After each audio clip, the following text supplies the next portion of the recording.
நெய்வேலியில் 2 ரவுடிகள் இடையேயான மோதலில் ஒருவரை கொல்ல மற்றொருவர் முயன்ற நிலையில் தடுக்க வந்த நண்பர் உயிரை பறிகொடுத்துள்ளார். கொலை கும்பல் சிக்குமா?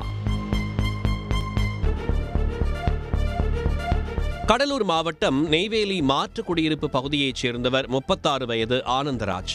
பிரபல ரவுடியான இவர் மீது 10க்கும் மேற்பட்ட வழக்குகள் உள்ளன. இவருக்கும் கீழ் வடக்குத்து கிராமத்தைச் சேர்ந்த 30 வயது கோபி என்பவருக்கும் முன்விரோதம் இருந்துள்ளது. தொடர் குற்ற பின்னணி கொண்ட கோபி மீதும் 30க்கும் மேற்பட்ட வழக்குகள் உள்ளன.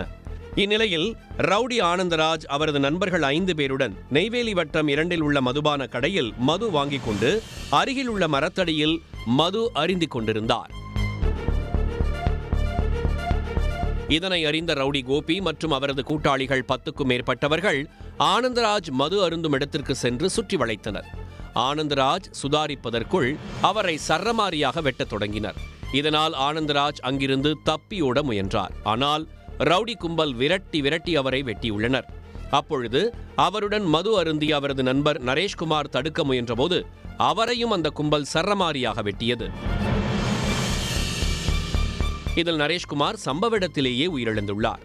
இதனை அறிந்த நெய்வேலி நகர காவல் போலீசார் சம்பவ இடத்திற்கு விரைந்து சென்று இறந்து போன நரேஷ்குமார் உடலை மீட்டு நெய்வேலி NLC மருத்துவமனைக்கு அனுப்பி வைத்தனர்.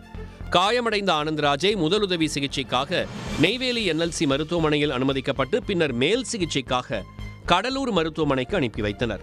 இந்த சம்பவம் குறித்து கடலூர் காவல்துறை கண்காணிப்பாளர் விவேகானந்தன் சுக்லா சம்பவ இடத்திற்கு சென்று விசாரணை மேற்கொண்டார். தொடர்ந்து கொலையாளிகளை விரைந்து கைது செய்ய உத்தரவிட்டார்.